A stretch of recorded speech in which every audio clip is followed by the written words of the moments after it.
जय माता दी। आज नवरात्रि के पहले दिन माँ शैलपुत्री की कृपा आप और आपके पूरे परिवार पर सदैव बनी रहे। नवरात्रि के प्रथम दिन घट स्थापन के बाद माँ के शैलपुत्री स्वरूप की उपासना की जाती है। हिमालय की पुत्री होने के कारण इन्हें शैलपुत्री कहा जाता है। माँ शैलपुत्री का स्वरूप बेहद शांत है और सरल है। देवी के एक हाथ में त्रिशूल और दूसरे हाथ में कमल का फूल शोभा देते रहे हैं।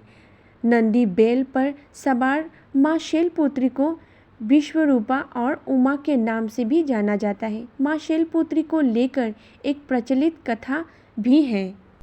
पौराणिक कथा के अनुसार पूर्व जन्म में माँ शैलपुत्री का नाम सती था और वे भगवान शिव की पत्नी थी।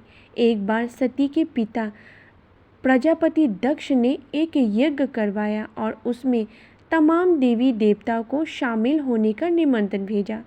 सती भी उस यज्ञ में जाने के लिए व्याकुल हो उठी। हालांकि प्रजापति दक्ष ने सती और भगवान शिव को आमंत्रित नहीं किया, इसलिए भगवान शिव वहां नहीं जा सकते थे।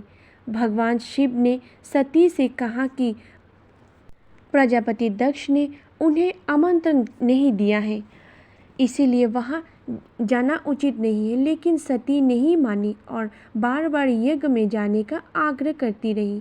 ऐसे में भोलेनाथ मान गए और उन्हें यज्ञ में जाने की अनुमति दे दी।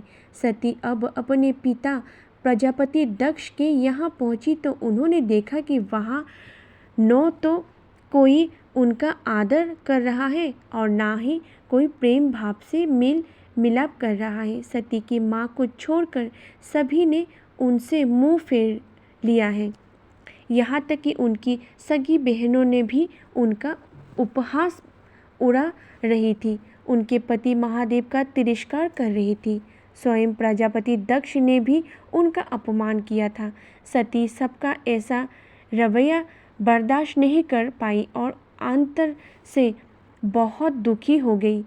उनसे पति का अपमान सहन नहीं हुआ। इसके बाद सती ने ऐसा कदम उठाया जिसके कल्पना स्वयं दक्ष प्रजापति ने भी नहीं की थी। सती ने उसी यज्ञ में कूदकर आहुति दे दी और भस्म हो गई।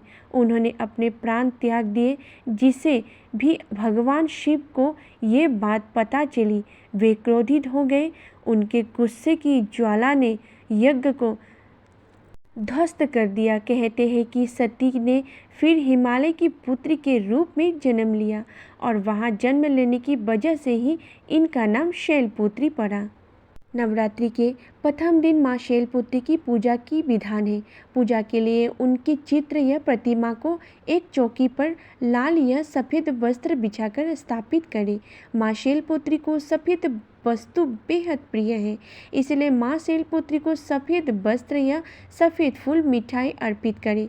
नवरात्रि के प्रथम दिन उपासना में साधक अपने मन को मूलाधार चक्र की स्थिर करते रहे। शैलपुत्री का पूजन करने से मूलाधार चक्र जागृत होता है और अनेक सिद्धियों का प्राप्ति होता है।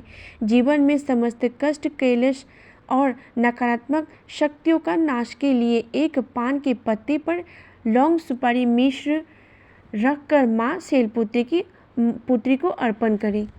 मन से बोले माँ शैलपुत्री की जय, माँ दुर्गा की जय।